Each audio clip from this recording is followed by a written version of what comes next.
Eli Turner returns to his family cabin after years away, only to find the access road blocked by a new iron gate. The golden aspens shivered in the breeze as Eli eased his old Ford Bronco onto the gravel road winding toward the eagle's nest.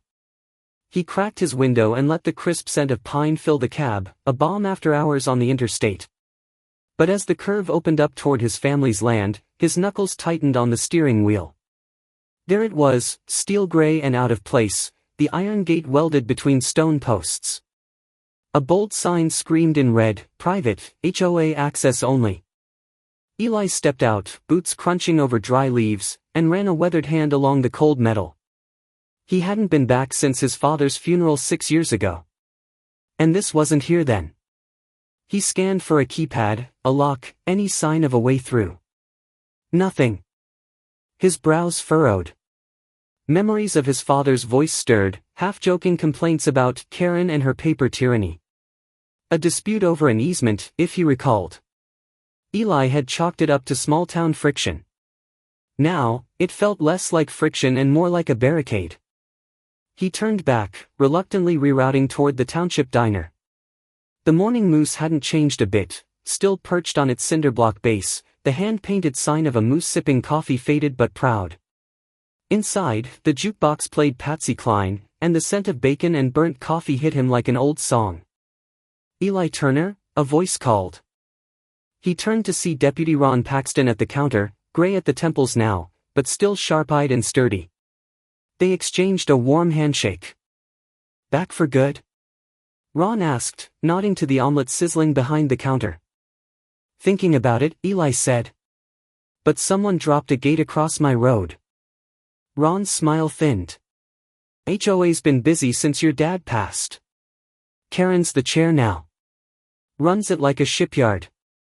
Eli stirred his coffee. "Thought this was unincorporated land." Ron shrugged. "Bylaws changed last year. Some of us tried to push back, but she's got the board wrapped around her spoon." They talked a while longer, weather, trout levels, the fire watch schedule. But beneath the friendly rhythm Eli felt unease settling like the morning chill. That afternoon, he attended the HOA meeting at the community hall.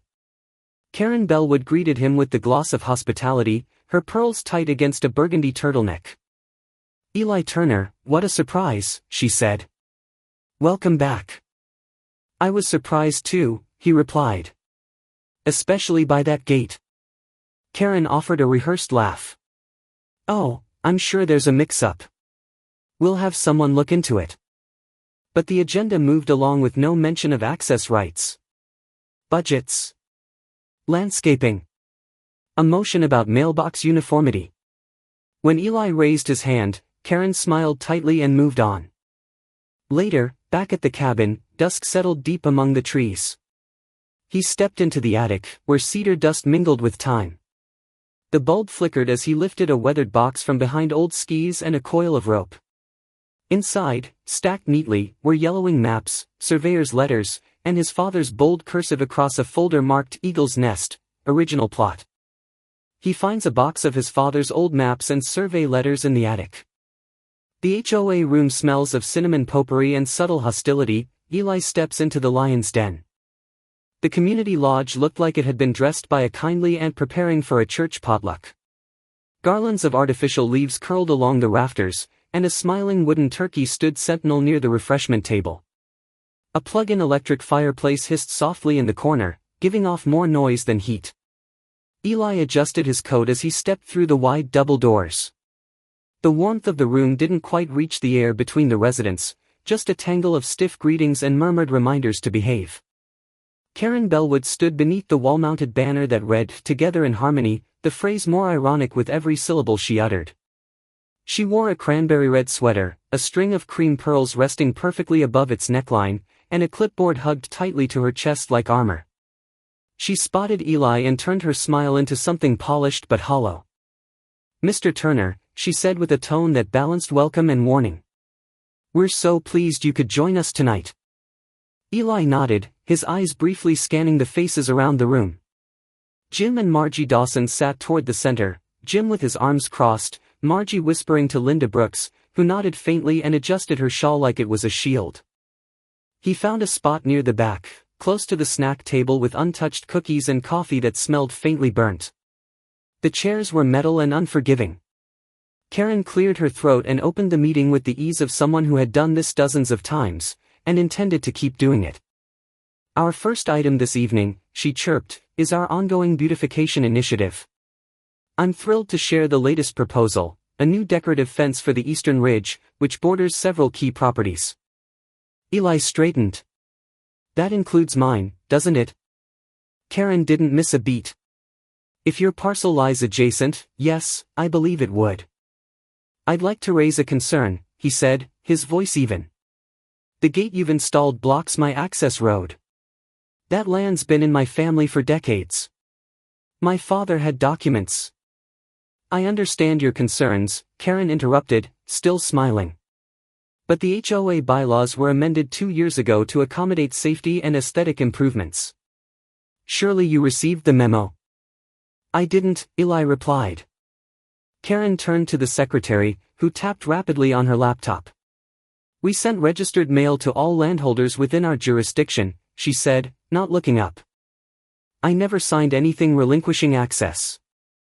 Well, Karen said sweetly, it's possible the documents were mailed to your father before his passing. Unfortunately, the amendment period has closed. Eli inhaled slowly through his nose. So that's it? Karen spread her hands like she was offering him a pie. Of course, we can always revisit items during quarterly review, but you'll need to submit a formal request. And pay the processing fee. The room shifted uncomfortably. A few people avoided Eli's eyes. The conversation moved quickly to mailbox standardization. Apparently, some residents had painted theirs non-compliant colors. As the meeting wrapped, Jim Dawson stood, brushing imaginary lint from his flannel. Eli, he said under his breath, come walk with us a minute. Outside, the air had grown sharper. A sliver of moonlight cut through the pines as the three of them walked down the gravel lot. We tried fighting some of this last year, Jim said. Got a notice for every little thing. One guy got fined for birdseed. Birdseed, Eli. Margie shook her head. She hides it all under improvements. But there are ways to control. We didn't used to need permission to prune a bush. And now? Eli asked. You need a permit. $60, Jim muttered. They say it's to maintain harmony. Margie sighed. What she wants is silence. Don't ask, don't push, don't question. Linda had followed them partway down the lot and now stood clutching a tote bag of gingerbread cookies. She didn't speak, but her glance toward Eli was apologetic, wary. Eli's breath clouded in the air. Well, he said, I've never been good at silence. Later that night, back at the cabin, the wind picked up and rustled the dry branches outside like old bones clacking together. Eli stacked a few more logs into the fireplace, then stepped out for a breath of the cold, pine-scented air. Moonlight bathed the fence in silver. Something pale flapped in the wind near the gatepost. He walked closer. A paper notice had been taped there, its edges curling in the breeze. He leaned in and read the bold, stamped headline. Violation, unauthorized structure. Eli spreads out the old survey maps, his father's voice echoes in his mind, land remembers better than men. The cabin smelled of pine resin and dust, of cracked leather and the faint memory of tobacco. Eli stood at the heavy oak table, its surface worn smooth by decades of elbows and mugs and midnight repairs. The oil lamp on the shelf cast a slow flickering light across the spread of yellowing papers before him. His father's handwriting curled in faded blue ink, running alongside boundary lines and faded topographical markings.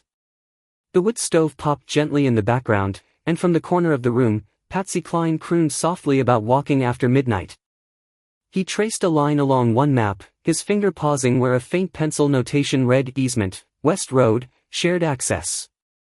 That road, now blocked by Karen's gate, had once been nothing more than a rough trail carved by his grandfather's mule cart.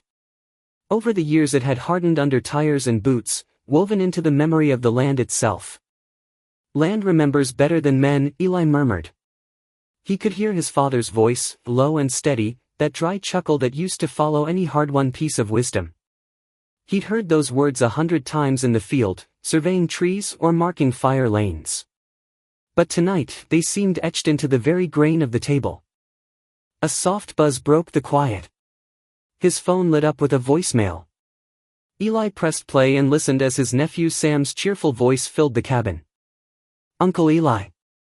Hey, just wanted to let you know we booked the tickets. Becky and I'll be up for Thanksgiving. Can't wait to see the old place again. Let me know if you need anything fixed. I remember that porch step being a bit cranky. Talk soon." Eli smiled, the lines around his eyes softening. Sam had spent summers here as a kid, tracking deer trails and climbing trees like a wildcat. That porch step had always been a little off-kilter, just enough to squeak when someone tried to sneak in late. Turning back to the papers, Eli lifted an envelope from the box he'd found in the attic. Inside, he discovered a brittle copy of a land grant, bearing the Turner name and a scrawled approval date from 1942. Tucked beneath it was a folded map, annotated in red pencil with the kind of notes only someone who lived the land would make: spring seep, unreliable past August, and bear scat here last 3 winters. One corner held a typed sheet labeled easement consideration, unsigned but clearly formatted for legal filing. It referenced neighboring lots by old parcel numbers, most of them likely renamed under HOA jurisdiction, but the coordinates, Eli realized, hadn't changed. The land didn't care what boards voted or what bylaws were rewritten. The lines were there. He wrapped a scarf around his neck, tucked the most promising documents into a manila folder, and drove down the mountain to the county archive the next morning. The clerk behind the desk was young, with headphones tucked into one ear and the faint smell of energy drink wafting from her coffee mug. "I'm looking for zoning records from the late 1940s, Eli said. She raised an eyebrow. "That's deep vault stuff." "You sure?" He nodded. "I know what I'm looking for." Down in the records room, past rows of metal filing cabinets and a faint smell of mildew, Eli flipped through a binder marked 1949, Eagle's Nest Township. And there it was, a county zoning map stamped and signed, showing the same road, the one Karen's fence now blocked, marked as a shared access route to properties predating any HOA. He stared at it, feeling something settle in his chest. Not satisfaction. Not yet. But the outline of possibility.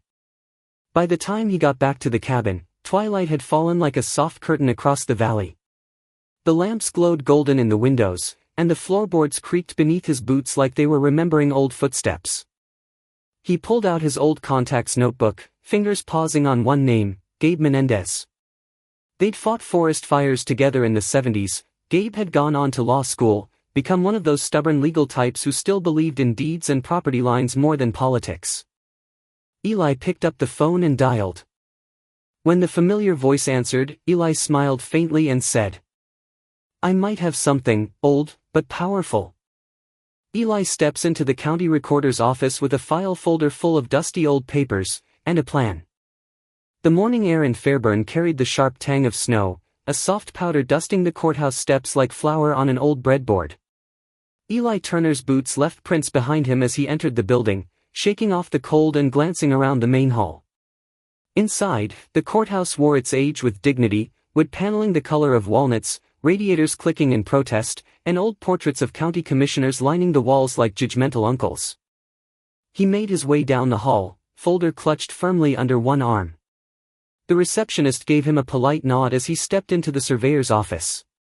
Behind a desk stacked with binders and curled blueprints sat Dana Greaves, a woman in her late 40s with salt and pepper hair pulled back in a bun and glasses perched at the end of her nose. "Morning," Eli said, removing his hat. "I'm hoping you've got a moment. I've brought some documents I think you'll want to see." Dana gestured to the chair opposite her desk. "Have a seat, Mr. Turner." Eli Turner. "Used to be a ranger out here. My folks owned a cabin in Eagle's Nest, still do, technically." She offered a brief, curious smile. "That's HOA territory now, isn't it?" "That's the trouble." He laid out the folder and carefully withdrew the items, county zoning maps from 1949, annotated survey sketches, the unsigned easement, and a recent printout from the current HOA's plat submissions. Dana's brow furrowed as she leaned over the papers, flipping back and forth between the older map and the newer overlay. "Where'd you get these?" she asked. "My father," Eli replied. "And the archives downstairs." She picked up a pencil, tracing the boundaries.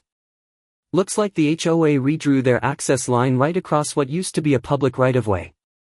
This easement predates their charter by a couple decades. Could that make their gate illegal?" Dana shrugged. "Not my call. But it does raise questions. Especially if they didn't hold a community vote before making those changes. That's mandatory for boundary amendments under Colorado HOA code." She swiveled toward a large flat drawer, pulling out a fresh zoning overlay printed just last year. Setting it next to the old survey, she shook her head. "See this?" she said, tapping a junction. "They closed off access to your property line without filing a municipal modification request. That's not oversight, Mr. Turner. That's encroachment." Eli leaned back, the corners of his mouth twitching, not quite a smile, but close. "I thought so." Dana studied him. "You planning to go public with this?" "Not yet. Just gathering threads for now." As if on cue, a knock came from the adjoining office. Records clerk Pete, a man with a red face and a habit of talking with his hands, poked his head in. "You were asking about maintenance agreements, right?" Eli nodded. Pete held up a yellowed paper, protected in a sleeve. "Found this tucked in the 57 Roadworks file. Agreement signed by the town council, not the HOA, assigning upkeep of West Ridge Trail to property owners on that stretch. Yours is listed here." He passed the paper over. Eli read it slowly, a wave of satisfaction rising with each line. The agreement wasn't just old, it was still valid. No repeal, no amendments. Just signatures and obligations, set in ink. Dana chuckled softly. "Well now. If this holds up, half the HOA's claims aren't worth the paper they're printed on." Eli gathered the documents with a calm efficiency. "Appreciate your time, both of you." As he stepped back out into the cold, the snow had started falling again in gentle flurries. The courthouse steps gleamed faintly wet, and across the street, the Fairburn Cafe blinked to life with a fresh pot of coffee and the smell of cinnamon rolls drifting from its chimney. Back at the cabin that afternoon, Eli stood before the fax machine in his study. The room smelled of old wood and linseed oil, and Patsy Cline was humming again in the background, a different tune but the same soft heartbreak. He fed the zoning maps and maintenance agreement into the machine, punching in a number he hadn't dialed in years. The light blinked, paper fed through, and he waited until the last page slipped out. He picked up the receiver, pressed redial, and when the call connected, he said plainly into the line. "You're going to want to see this." The cabin smells of pumpkin pie and pine sap, but Eli's mind is on county borders and boundary lines. The oven timer dinged softly as Eli pulled on an old oven mitt, lifting the pie from the heat with practiced hands. The sweet aroma of nutmeg and cinnamon wafted through the cabin, mingling with the sharper scent of pine logs crackling in the stove. Outside, the late November air clung to the windows in a fine lace of frost, wreaths already appearing on doors up and down the mountain road. But inside, Eli's thoughts were somewhere between map grids and land coordinates. He'd set the table earlier that morning, nothing fancy, just 2 place settings, old ceramic plates from the hutch, and a jug of cider warming on the stove. Sam had called from the county line an hour ago, saying he'd be there soon. Eli moved to the window, peering through the fogged glass, when he heard the crunch of tires over gravel. The pickup door opened, and Sam emerged, tall and wiry with a short beard and a GIS backpack slung over one shoulder. He gave a half-wave and stomped his boots before stepping onto the porch. "Still smells like Grandma's kitchen in here," Sam said, setting his bag down just inside the door. "You been baking or burning?" Eli smirked. "Bit of both." "You hungry?" "Always." Over the next hour, the cabin filled with warmth and the clink of dishes. The pie cooled on the counter while turkey slices steamed on their plates. Between bites, Eli handed Sam the folder of documents, maps, zoning prints, and the signed maintenance agreement. Sam's brow lifted as he leafed through the pages.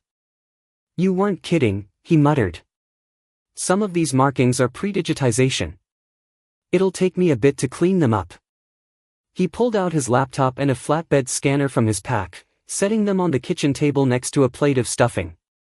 Eli watched as his nephew worked, eyes darting between code lines and contour traces. Hours passed, the light outside softening into gold, and finally Sam sat back. "Okay," he said, spinning the laptop toward Eli. "Here's what I've got. The original right-of-way runs about 20 yards north of where the HOA put that gate. Not only that, but they've encroached past 3 other property lines on the southern edge." "You can prove it?" Eli asked. "Absolutely. This is still in the county registry. It was never legally reassigned." Eli nodded slowly, his fingers tapping against the wood table. Sam leaned forward. "Uncle Eli, what are you going to do with all this?" "Not sure yet. But it's not staying buried." Thanksgiving dinner that night was at the Morning Moose Diner. The usual crowd gathered around pushed-together tables: Jim and Margie, their sweaters dusted with flour, Linda Brooks, offering cranberry sauce in a mason jar, and even Deputy Ron Paxton, still in uniform but nursing a slice of pecan pie. Between laughs and second helpings, the conversation turned, as it often did, to the HOA. "They fined us for wind chimes," Margie said quietly over her coffee. "And we got a notice for an unapproved mailbox color," Linda added with a sigh. Eli listened. He hadn't needed to push, people were ready. Maybe they had been for a while. Sam stayed quiet beside him, observing, absorbing. Later, as folks filtered out, Ron walked Eli and Sam to the truck. "You didn't hear it from me," the deputy said, glancing around, "but our office is tired of the calls. Karen's got her own playbook, and we're not allowed to enforce HOA code. Only thing we can do is respond if things get criminal." Eli nodded. "What about property law?" Ron shrugged. "That's county. Or civil. You want teeth, you need a bigger dog." Back at the cabin, the night had settled in deep and still. The record player clicked on, Patsy's voice spilling soft and distant over the old speakers. Eli sat at the table, watching as Sam superimposed the old maps onto satellite images. The result was striking, a glowing line where the access road used to run, right through the heart of the HOA's redrawn plan. "They erased it on paper," Sam said, "but it still exists. Every digital record, every public archive, it's all still there." Eli stood slowly, feeling the weight of memory and purpose pressing down like the snowfall outside. A faint rumble reached their ears, tires crunching over gravel. They turned to the window. A black SUV pulled up to the cabin. 2 figures stepped out, coats zipped high, official badges clipped to their collars. 2 Army engineers. Eli exhaled, steady and slow. The game had changed. "Mr. Turner, your documents triggered a review order. This whole zone may have been misfiled since the 70s. The words hung in the cabin like the wood smoke rising lazily from the cast-iron stove. Engineer Lewis stood by the map-strewn table, his gloved hand gently tapping an aerial overlay Sam had printed the night before. Carver, his younger colleague with a precise gait and a perpetual furrow to his brow, nodded silently beside him. Eli didn't answer right away. He simply reached for the chipped coffee pot and refilled their cups, the steam curling between them. Outside, a thin coat of snow rested on the evergreens, and frost-etched feathered lace against the window panes. The whole valley seemed to hold its breath. "Want to walk the lines?" Eli asked. That afternoon, the 3 men trudged through the brush and pine along the southern boundary of Eagle's Nest. Their boots pressed fresh tracks into the snowy path as Lewis held up a handheld scanner, occasionally glancing at the digitized survey Sam had loaded onto their tablet. Carver checked against a paper copy, flipping between overlays of the pre-1973 federal maps and the HOA's current parcel layout. "There," Lewis murmured, stopping at a rusted corner post nearly hidden beneath snow and vine. "This marker matches the 1947 boundary, federal trust land before the fire. Eli bent to brush away more snow, revealing an old surveyor's stamp on the iron. They never filed the correction after the fire, Carver said. The county registry shows the neighborhood expanding into federal land, but there's no record of the deed transfer. Lewis straightened up, his voice measured but grave.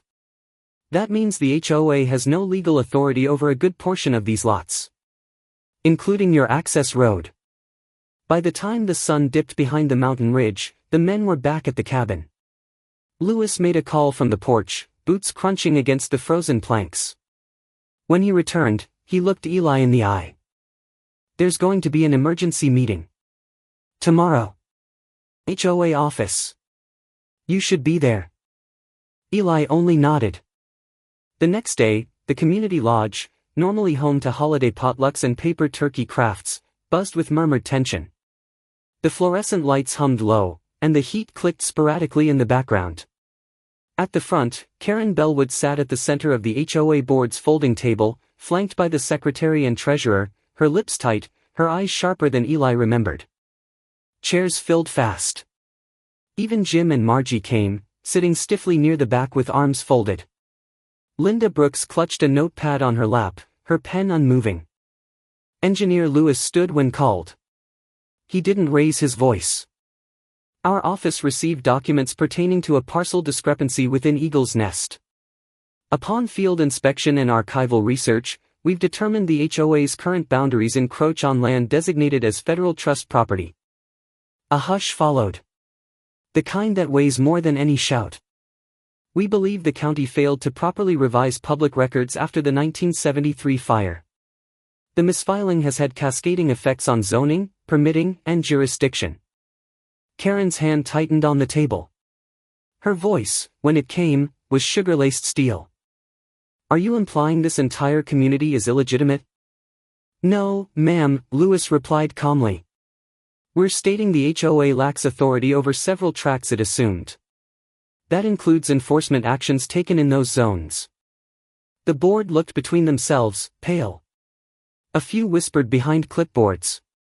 Someone shifted in the back row. Karen stood, slow and deliberate. This is outrageous. You're here with half a map and bureaucratic speculation. Carver interrupted, his voice cool. No, ma'am. We're here with the official registry, field confirmed by 2 federal engineers. The silence returned. The chair next to Karen creaked as one board member leaned back and cleared his throat. So, what happens now? Redistricting, Lewis said. Immediate suspension of enforcement actions in affected zones. And a recommendation to cease all expansion plans pending full review. Karen's hands trembled, barely perceptible. Her smile was tight. You're all in on this, she hissed, voice low enough only the front row could hear. Some mountain man stunt with maps and melodrama. No one answered. The board didn't look her way. Even the secretary quietly closed her laptop. The meeting adjourned without a vote. Lewis and Carver packed up their materials and nodded to Eli in passing. Outside, the wind had picked up. Snow swirled gently around the porch lamps as Eli stepped down the lodge stairs, the old wooden rail cold under his hand. He didn't hear her until she was beside him. Karen's boots clacked sharply across the frozen lot. She passed him without stopping, but as she brushed past, she turned just enough for him to catch the words. This isn't over. Eli didn't flinch. He watched her disappear into the snowfall, her silhouette swallowed by the dim. The mountain, however, stood still. Unbothered. Remembering. Lines in the snow. News spreads like wildfire through Pine County, the Army just redrew the map, and the HOA isn't happy. It started with whispers at the Morning Moose Diner, griddle smoke curling alongside murmured disbelief. By mid-morning, someone had taped a printed article to the post office bulletin board. By noon, it was the only topic on everyone's lips from the barbershop to the gas pump.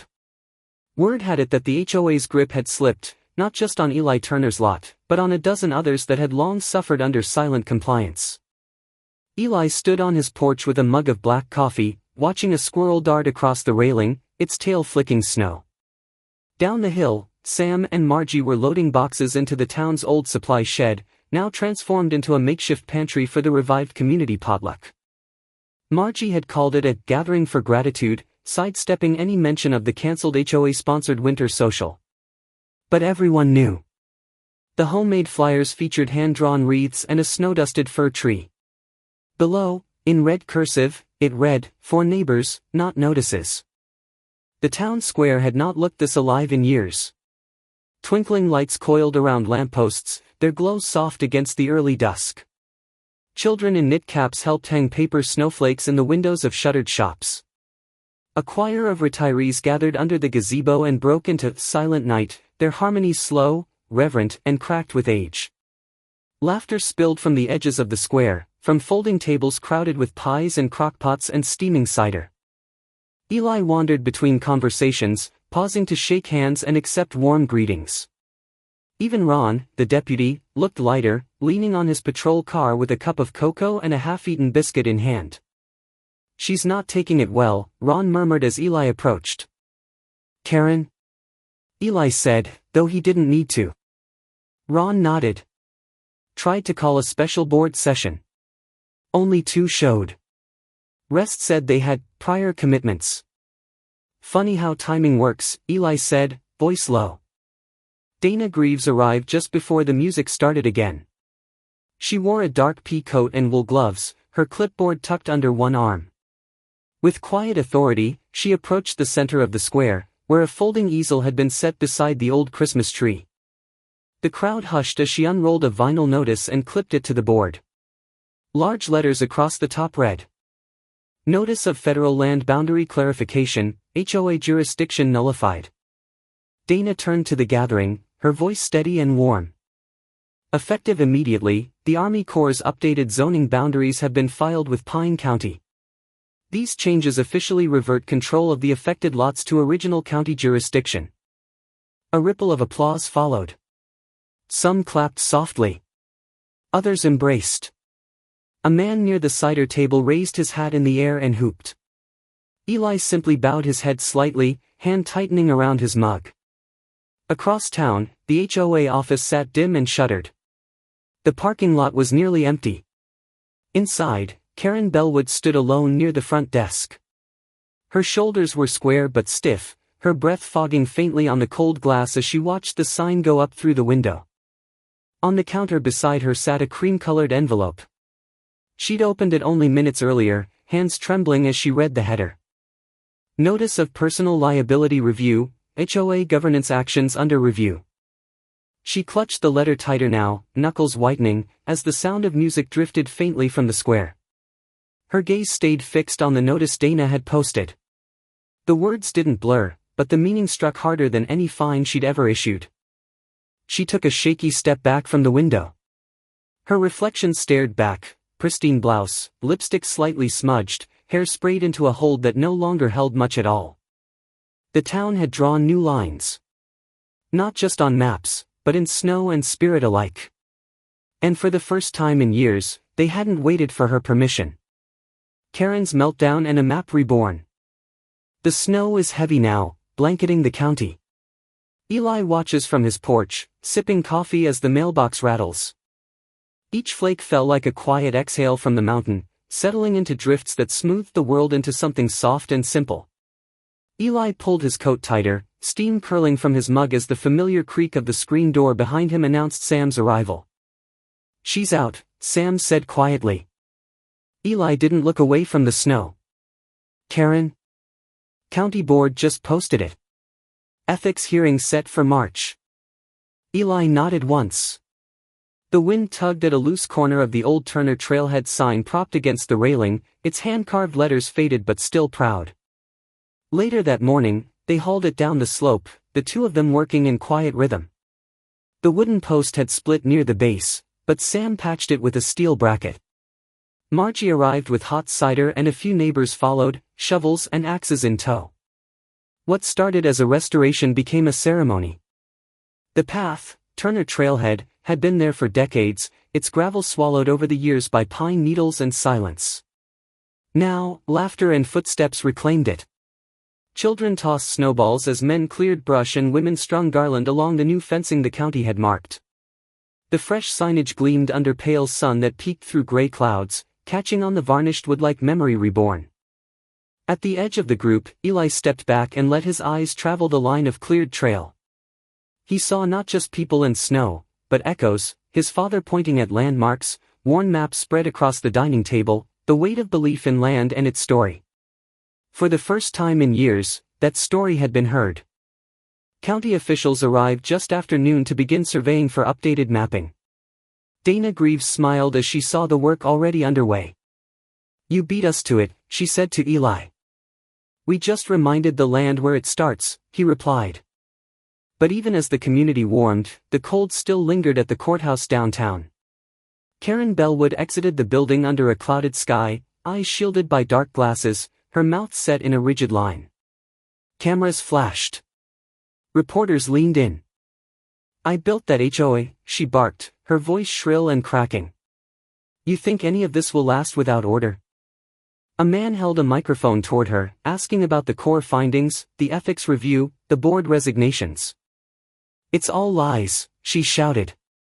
Her heels slipped on a patch of slush and she flailed, catching herself against the stone steps. The footage aired that evening, silent, then dubbed with calm narration. The once untouchable face of the HOA, now alone, unraveling not with thunder, but with noise that rang hollow. Back at the cabin, Eli stirred a pot of chili while Sam and Margie strung lights around the windows. The air smelled of cinnamon and pine. A radio in the corner hummed through an old Bing Crosby tune. Outside, bells from the small chapel down the road chimed the hour. The cabin hadn't been this full in years, of warmth, of voices, of purpose. Eli leaned in the doorway, the soft glow of lamplight painting the wood walls golden. Later, when the others had gone to sleep and the embers in the stove were dimming, he stepped out once more into the night. Snow still fell, light as breath. He turned to lock the door and noticed something beneath the mat. A cream-colored envelope, crisp against the grain of the porch. He bent to pick it up, fingers brushing the county seal in the corner. Inside, a single sheet. Typed, signed. Pine County Heritage Grant, application approved. Eli stood there a long moment, the letter fluttering slightly in his hand, the snow drifting down in quiet approval. Snow still rested quietly on the rooftops of Eagle's Nest, but the old trail was clear again, walked not just by feet, but by truth. Eli hadn't set out to lead a charge, only to honor a promise written in pine and ink long ago. Yet in standing firm, he reminded a weary town that no title or boardroom can silence what's fair. When rules are used for good, communities thrive. When they're misused, they crumble. Perhaps it's never too late to pick up the pieces of a place, and a principle, and build something stronger, together.